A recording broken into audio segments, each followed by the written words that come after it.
Assalamualaikum warahmatullahi wabarakatuh dan salam sejahtera. Bersama dengan Cikgu Fanida dalam mempelajari Biologi Tingkatan 5 KSSM. Baiklah, kita bertemu lagi dalam video PDPC Biologi Tingkatan 5 Bab 4 Pengangkutan dalam Tumbuhan Bahagian 2. Baiklah, mari kita lihat standard pembelajaran kita pada kali ini. 4.3 mendefinisikan translokasi, mewajarkan keperluan translokasi dalam tumbuhan dan memerihalkan laluan translokasi dalam tumbuhan. 4.4 mendefinisikan fitoremediasi, menerangkan penggunaan fitoremediasi dalam kehidupan. Bagi mengeksperimen untuk mengkaji keberkesanan tumbuhan fitoremediasi dalam pengawalan pencemaran air dan pencemaran tanah, anak-anak boleh melakukannya bersama dengan guru masing-masing. Baiklah, cikgu mulakan dengan 4.3 translokasi. Definisi translokasi. Translokasi ialah proses pengangkutan bahan-bahan organik seperti sukrosa, asid amino dan hormon di dalam floem dari daun ke bahagian lain tumbuhan seperti akar dan batang. Okey, cuba anak-anak lihat gambar foto 4.8 di mana serangga perosak iaitu aphid biasanya menghisap cecair daripada floem batang tumbuhan.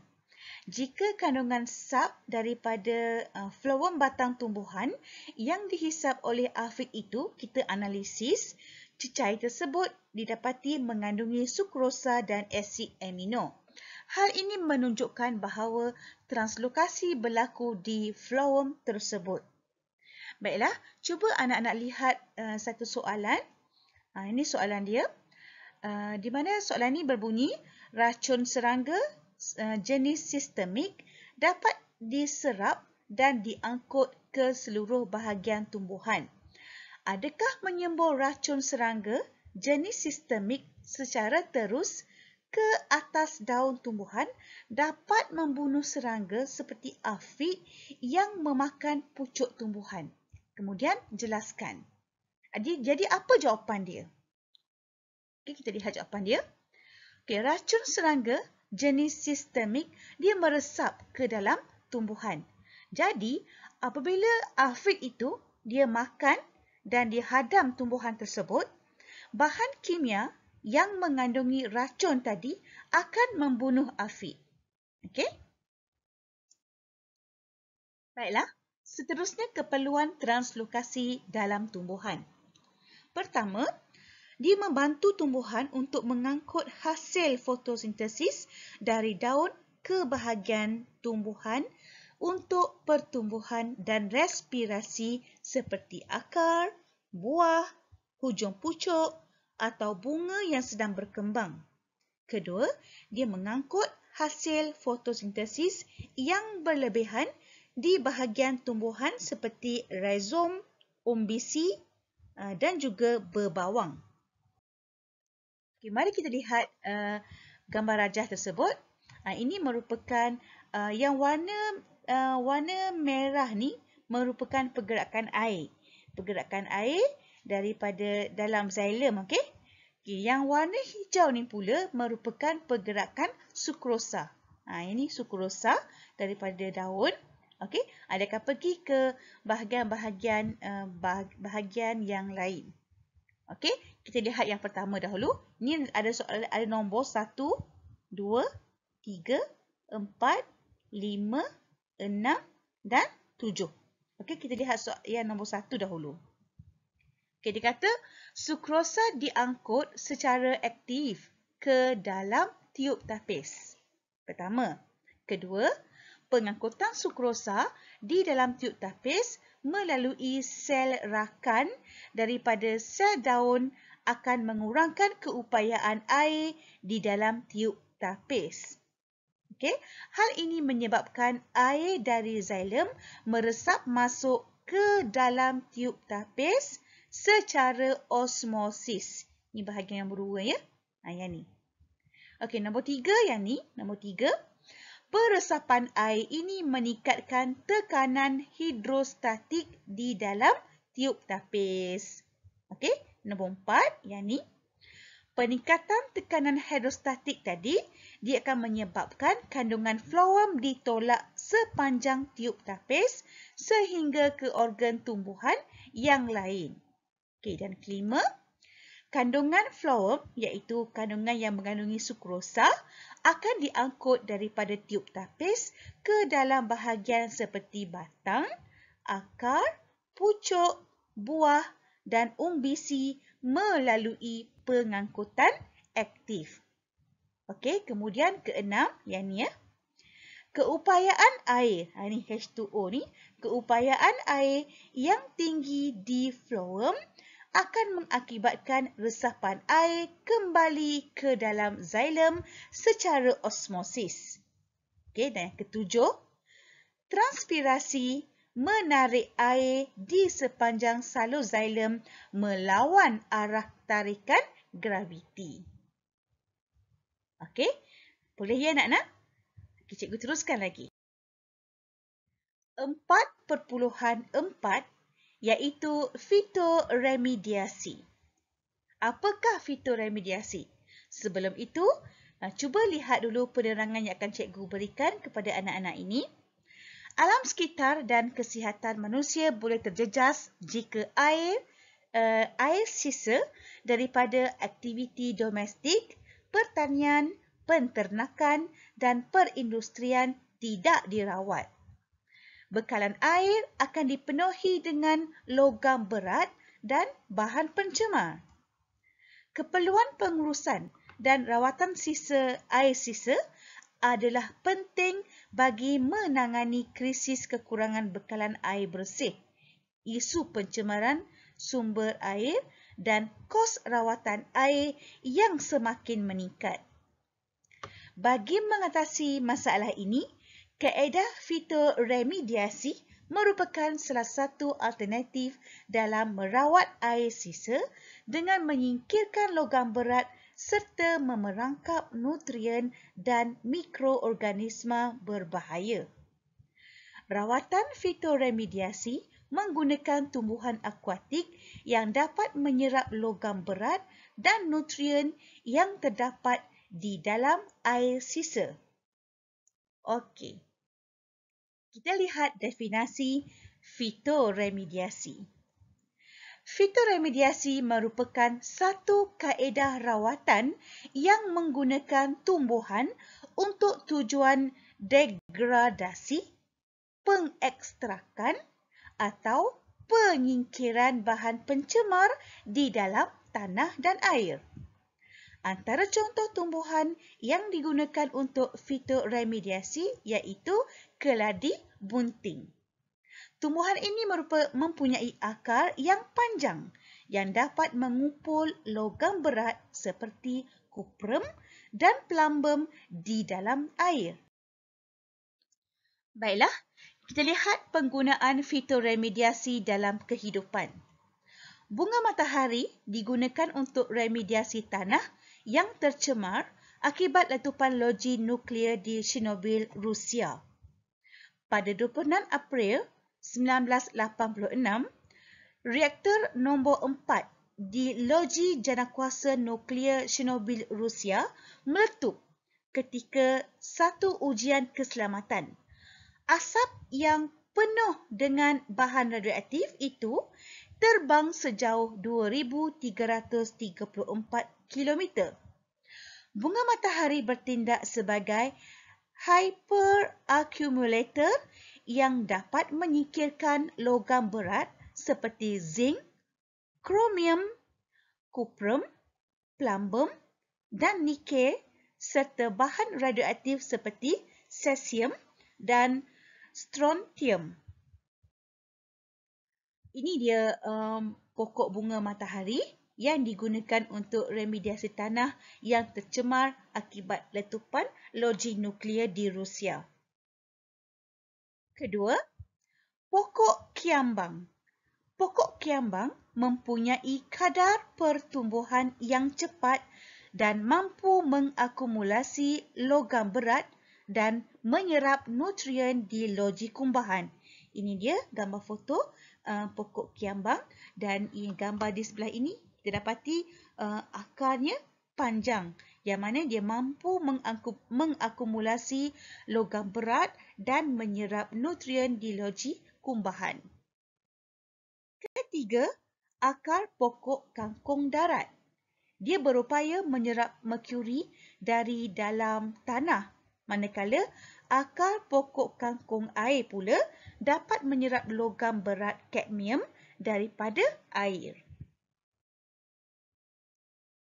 Okey, baiklah anak-anak, kita telah pun habis mempelajari bab 4, pertumbuhan, pengangkutan dalam tumbuhan. Okey, bersama-sama dengan cikgu, kita mengulang kaji bab 4 dengan menjawab soalan-soalan berikut. Soalan pertama, mengapakah sel-sel xilem dikatakan sebagai sel-sel mati?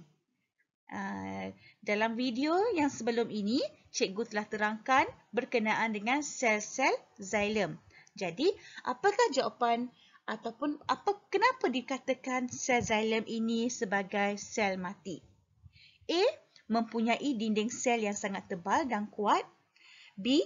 Tidak mempunyai nukleus dan mitokondria. C. Tidak boleh membahagi dengan cara mitosis. Dan D. Berongga dan tidak mempunyai sitoplasma. Jawapannya ialah D. Okey, berongga dan tidak mempunyai sitoplasma. Okey, soalan yang kedua. Rajah di bawah menunjukkan keratan struktur flowem. Apakah P? Okey, ini dia P. Okey, ini P. Okey, A ialah plat tapis, B ialah sel rakan, C tube tapis dan D ialah xilem. Jadi jawapannya ialah plat tapis. Okey. Soalan seterusnya, soalan ketiga. Pergerakan air dari tanah ke pucuk tumbuhan yang tinggi dibantu oleh 3 jenis daya, iaitu tindakan kapilari, tekanan akar dan tarikan transpirasi. Soalannya, antara berikut, yang manakah benar tentang lokasi tindakan bagi tekanan akar? Tekanan akar, jawapannya ialah akar lah. Takkan bunga, daun, batang, tak adalah. Jawapannya ialah akar. Okey, kita lihat soalan seterusnya. Antara yang berikut, yang manakah benar tentang gutasi? Gutasi berlaku pada waktu malam, gutasi berlaku tanpa kawalan, gutasi membebaskan molekul air yang tulen sahaja dan gutasi berlaku dalam semua pokok yang tinggi. So, jawapannya ialah 1 dan 2, iaitu gutasi berlaku pada waktu malam dan gutasi berlaku tanpa kawalan. Okey. Soalan yang kelima. Soalan kelima berbunyi, antara yang berikut, yang manakah kebaikan proses fitoremediasi? 1. Menjimatkan kos. 2. Mengekalkan kesuburan tanah. 3. Meningkatkan kandungan nutrien tanah. Dan keempat, mengekalkan keadaan semula jadi alam sekitar. Jadi, apakah jawapannya? Jawapannya ialah 1, 2 dan 3. Menjimatkan kos, memanglah kita tak guna duit apa pun, kita guna tanaman je. Okey, mengekalkan kesuburan tanah dan mengekalkan keadaan semula jadi alam sekitar. Baiklah, kita teruskan dengan pengukuhan yang keenam. Gambar foto 1 menunjukkan keadaan di Chernobyl, Rusia selepas peristiwa letupan loji nuklear pada tahun 1986. Soalannya, A.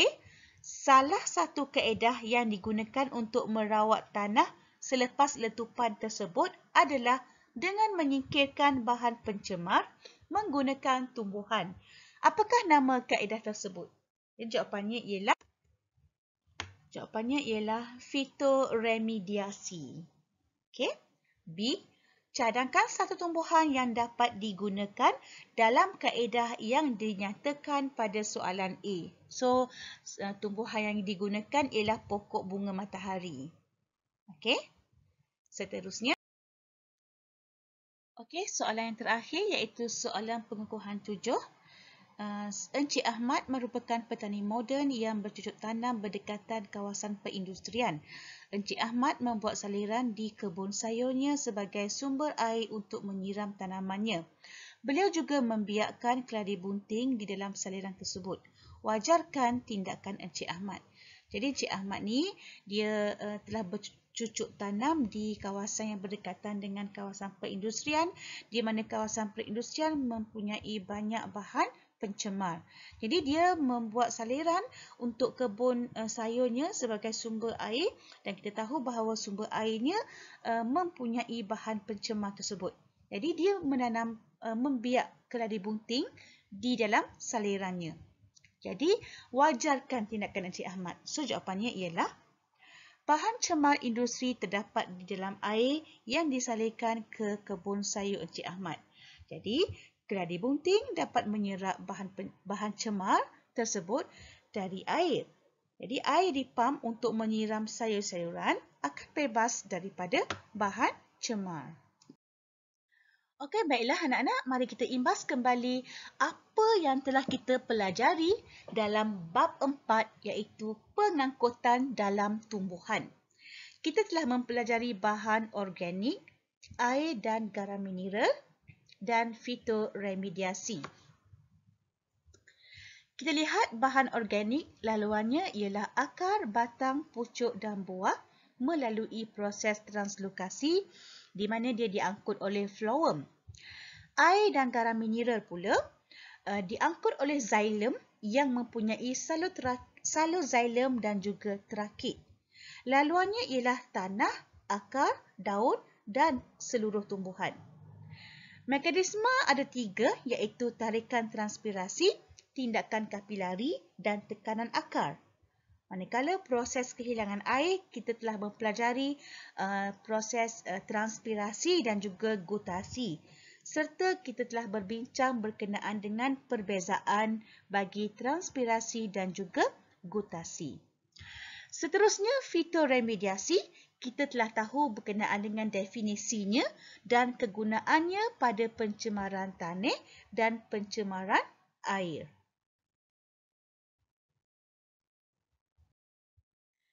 Okey, berakhir sudah bab 4 tingkatan 5 iaitu pengangkutan dalam tumbuhan. Sekali lagi cikgu ingin mengucapkan terima kasih kepada anak-anak kerana sudi mendengar dan menonton video yang telah cikgu upload pada kali ini. Okey, jangan lupa subscribe, like dan tekan butang loceng untuk mendapatkan notifikasi sekiranya cikgu mengupload video yang baru. Sehingga berjumpa lagi. Assalamualaikum warahmatullahi wabarakatuh. Sekian, terima kasih. Bye.